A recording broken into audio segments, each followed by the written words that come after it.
महासागर न्यूज। यातील आरोपी नीरज जाधव याचा शोध घेत असताना अशोक खरात यांच्याशी संबंधित योगेश भालेराव या साक्षीदाराने काही व्हिडिओ तपास अधिकारी यांना दाखवले। त्यात व्हिडिओमध्ये एकूण 8 महिलांचे 35 व्हिडिओ असल्याचे समोर आले।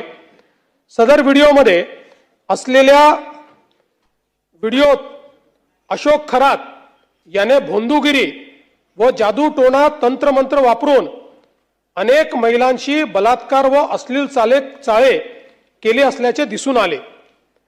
ज्या साक्षीदाराने व्हिडिओ पोलिसांसमोर दाखवण्याची हिम्मत केली त्या साक्षीदारास अशोक खरातकडून जीविताबाबतची भीती होती।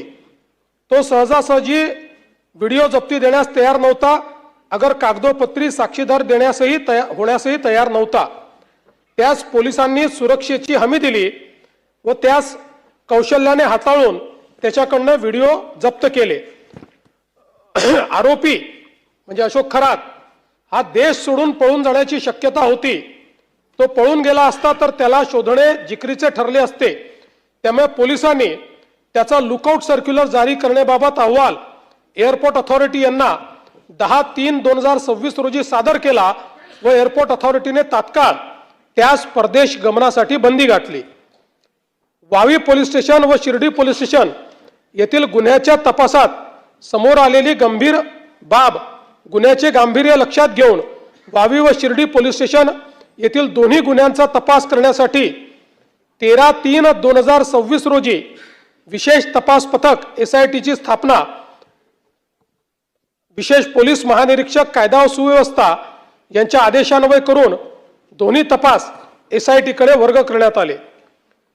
दिनांक 17/3/2026 रोजी रात्री एका महिलेने सरकारवाडा पोलीस स्टेशन येथे तक्रार दिली की अशोक खरात याने स्वतःकडे दैविक शक्ती असल्याचा खोटा दावा करून मंत्र तंत्र व धार्मिक विधीच्या नावाखाली फिर्यादीच्या मनात विश्वास निर्माण करून तिला ओकस प्रॉपर्टीज कॅनडा कॉर्नर या ऑफिसमध्ये बोलवून तिच्या धार्मिक विश्वासाचा फायदा घेऊन गुंगीकारक पदार्थ व पाणी पिण्यास देऊन तिला संमोहित करून तिचे आयुष्य बर्बाद करून टाकेन अशी धमकी देऊन तिच्या पतीच्या मरणाची भीती तिला घालून तिची इच्छा नसताना वारंवार बलात्कार केला अशी तक्रार दिल्याने सरकारवाडा पोलीस स्टेशन येथे 73/2026 BNS कलम 64(1) 74/351(2) महाराष्ट्र नरबळवी व इतर अमानुष अनिष्ट व अघोरी प्रथा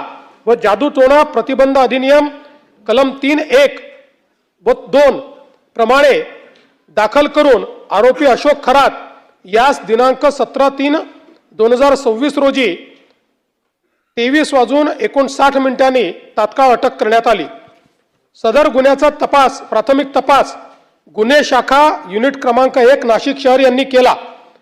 त्यात त्यांनी आरोपीचे ओकस प्रॉपर्टी या घटनास्थळाची झडती घेतली।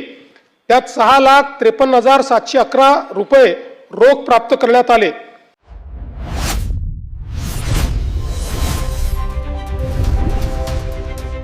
महासागर न्यूज।